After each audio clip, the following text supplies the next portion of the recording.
Brewers Daily. I'm your host, Dave Gasper. Got some good stuff to get into on the show here today. I'll talk about a make or break season for one of the big Brewers players in the lineup this year.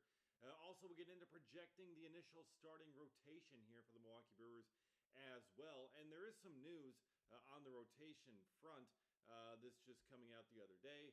Logan Henderson of the Brewers dealing with some elbow discomfort, according to the report, which is a little bit concerning. Some mild elbow soreness is the official report for Henderson. Said he's feeling better, but still, last year we know he missed a good chunk of the second half last year with elbow inflammation, and the elbow obviously very concerning when it comes to pitchers. So that's something to keep an eye on here, because the Brewers have largely, knock on wood, made it through spring training so far fairly healthy on the pitching front. I mean, last year, as we were kind of going through this time, it was, one after another. It was Hall getting hurt, then Ashby getting hurt, then Tobias Myers getting hurt, and just, one after another, the dominoes fell, and all those guys were getting put on the IL just to start the season. So far, knock on wood again, they have remained largely healthy with this pitching group.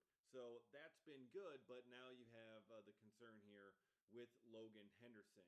And obviously there's been the previously talked about issues with Quinn Priester and Brandon Woodruff. Priester having the wrist issue, Woodruff just ramping up slowly, not necessarily an injury, but just ramping up slowly, potentially not in time for the opening day roster. We'll get into that. But those kinds of things are there, at least for the first couple. For Woodruff, for Priester, they seem very, very minor. But when it comes to Henderson here, again, he says he's feeling better, but it is the elbow. He was dealing with elbow stuff last year, so that is going to be something to watch here as the remainder of spring training goes along. So we'll see if he ends up getting back into action here, coming up soon. One thing to very much keep an eye on if we see him in any sort of Cactus League game action. But at this point in the season, my guess is the Brewers are going to play very cautiously because they know Logan Henderson is going to be an important piece of this team as the season goes along. So they're going to need him healthy throughout the whole season, especially when it comes to the elbow. You push it too hard, you could lose him for a year and a half. And you certainly don't want to do that. So that just kind of leads me to just kind of wondering and wanting to talk about what this rotation could actually be looking like here as the season is getting underway in just a couple of weeks. I mean, we are just about 2 weeks out from opening day at American Family Field, so that's very exciting. That's coming up so quickly here. But what could this rotation actually look like? And there's a couple different variations that I think are going to be very dependent on what happens with the aforementioned Quinn Priester and Brandon Woodruff. So Woodruff, again, not injured, just ramping up slowly, but he could still be ready in time. Maybe not for opening day, but maybe still that first turn through the rotation is very much possible. Maybe not that first game, but maybe the last game of that White Sox series. Maybe by Sunday he'll be good to go, or maybe by the first game of the next series he'll be good to go. So some definite possibilities there. Quinn Priester, again, they haven't confirmed that he is going to go on the IL, but he's still been kind of slowly trying to work through and progress through things, so there's still a possibility. So I just want to look through the options. Let's say everyone is healthy, okay? Let's say Priester's ready to go, Woodruff's ready to go as the season goes along. I would project this rotation to be Brandon Woodruff, Quinn Priester, obviously up there, Jacob Mizorowski, who Pat Murphy has confirmed will be in the rotation, Chad Patrick, who Pat Murphy has confirmed will be in the rotation, and I have that fifth and final spot going to Kyle Harrison. Gets you a left-hander in that group. Obviously, has some experience at the major league level. Brewers getting him in the trade with the Boston Red Sox. Harrison's pitched really well this spring, showcasing some new stuff. The Brewers have been working with him, Chris Hook, Jim Henderson, and he's been making those tweaks, and they're seeing the results. So I think Harrison is going to end up having himself that fifth spot when all these guys are healthy. Now, if we open the season without Quinn Priester in it, okay, so you take Priester out of that, what's this whole thing going to be looking like? And this is assuming that Woodruff is then ready to go. I would assume you have Woodruff again, Jacob Mizorowski, then as the 2, Chad Patrick, Kyle Harrison after that, and then getting the 5th and final spot, I have Brandon Sproat getting that final thing. So he came over, obviously, in the Freddie Peralta deal. Another trade addition coming in and earning a rotation spot. But with the way he's pitched this spring and what he's been able to do, the Brewers obviously have very high belief in him, very high hopes in him. They traded Freddie Peralta for him, for crying out loud. So I would expect Brandon Sproat would be able to get that kind of opportunity should Priester not be in that initial rotation. Now, there's also the possibility that there is no Priester and no Woodruff for this first turn through the starting rotation. That's very much a possibility here if Woodruff continues to slow play his ramp up here and not be ready quite in time. He might miss that first turn through. So, if Woodruff is not in that first turn through, what I could see the Brewers doing is Jacob Mizorowski, opening day starter. I think that makes the most sense. And that may be the ultimately likely outcome anyways, even if Woodruff is able to go and Priester is able to go, just with how they've been ramping up. They might just have Miz for that first game, then give those guys a couple extra days. But Jacob Mizorowski then as your 1, Chad Patrick as your 2, Kyle Harrison as your 3, Brandon Sproat as the 4 in that rotation. And then for the 5th and final spot, I've got potentially Aaron Ashby getting that gig. Because again, with Woodruff, he may just be missing a few days and just not starting opening day. And you could maybe go for a little bit of a different look. I don't know, you don't necessarily want to do a bullpen game early on, but the Brewers have opened with Aaron Ashby quite a bit before. They could do that again, have him go 3 innings or something, have him go tandem with a DL Hall, a Robert Gasser. If Logan Henderson's ready to go, you could go with him as well. Shane Drowan, also a possibility that they could go tandem with there. So I could see potentially a tandem for that 5th and final spot for some of these guys. I could see Aaron Ashby opening. Gasser, I think, is another very strong possibility. Shane Drowan is really impressed in camp, but Ashby is my official prediction, my official guess. If Priester and Woodruff are both not able to make that first turn through the rotation, you do have some off days in there. Obviously, you have opening day and then the day off on Friday, just in case of rain, even though there is a roof on the stadium.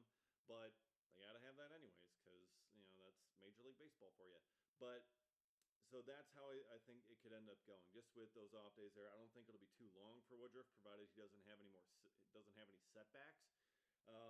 So I think they could just roll with something short term, like an Ashby, DL Hall, tandem type deal, to get them through that final position there. So those are my projections for the rotation based on a couple of different contingencies. So that's where things I think stand.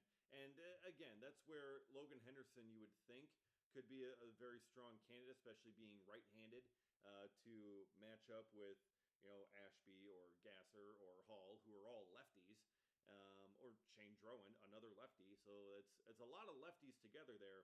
Logan Henderson would make a great kind of opposite side. You go lefty, then a righty for those final spots. If you want to throw Carlos Rodriguez in there, you can. He's still in big league camp. But still, whether it's handedness or however they want to make it work, I think you could see some type of tandem and most likely Aaron Ashby in some capacity on that day with the 5th starter. So, all right. Finally here, I want to get to the make or break season that's coming ahead. And who is the make or break season for? Joey Ortiz. This is not really going to come as much of a surprise. This isn't necessarily a hot take that Joey Ortiz has a make or break year ahead of him in 2026. But just being honest and just trying to discuss what he's looking at here, because he had a pretty solid impression in 2024. His first year with the Brewers, did really well over at third base. Defensively, was able to find some success offensively. And then last year, really slumped hard at the beginning, was trying to get his confidence back, was really kind of hard to get going. Great defensively at shortstop, fantastic there, but could not get enough traction offensively. Got a little bit later in the year, but still, it put him in a very tough spot in terms of just how the organization is going to view him going forward, especially considering you have four shortstop prospects atop your prospect list in this organization. You got Jesus Mate, you got Luis Pena, Cooper Pratt, Jet Williams, who they just acquired. Williams and Pratt are going to be in AAA to start the season in all likelihood. So they're right there on the doorstep. If Joey Ortiz falters again, if he struggles in the first half again, I think that's going to be curtains for him in Milwaukee, at least in terms of being a regular starter. I think after that, once they give the reins potentially to Williams or to Pratt, then I think you're looking at a utility role for Joey Ortiz going forward, because one of those guys is going to take the reins, and if they don't, Jesus Mate is right behind him, and he's likely going to take the reins heading into 2027, provided everything goes well. Provided he has a strong season in Double-A, can maybe make it up to Triple-A towards the end of the year.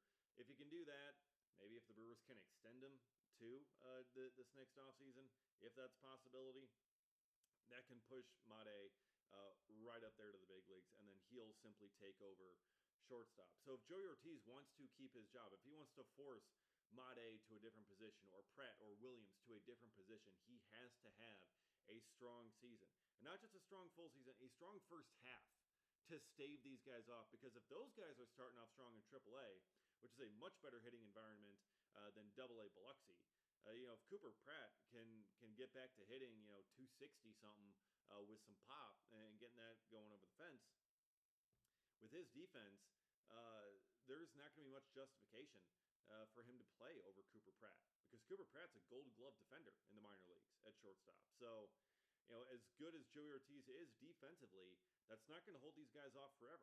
They do have some pretty good defenders at shortstop in these four. So this is a make or break year for Joey Ortiz in terms of certainly his future with the Brewers. But in all honesty, his future with the Brewers may not be long anyways.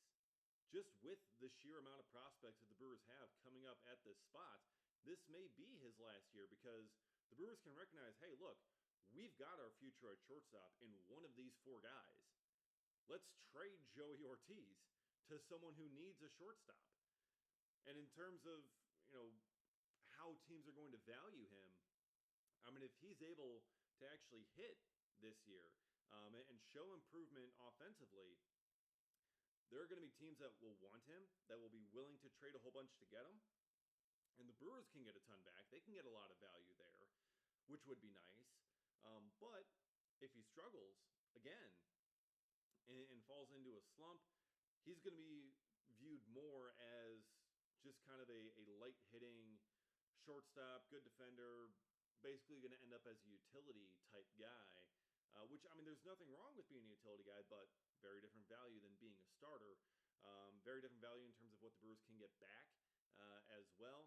And that could turn him into more of a journeyman type career, just kind of bouncing around from team to team as a utility infielder versus being a starting shortstop that teams want to put out there every single day. So for Joey Ortiz, it's a big season for him in terms of how not only the Brewers view him, but how the rest of the teams around the league view him and what his career is going to end up being, whether he's a regular starter at shortstop or whether he ends up being a utility guy.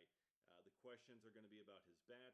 Defensively, we know he can play, but can he hit enough to be a regular starter in the major leagues?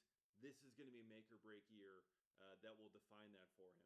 If he has a strong season, again, he's going to be able to hit. He's going to be able to play just about every single day. If not, lots of guys gunning for his job.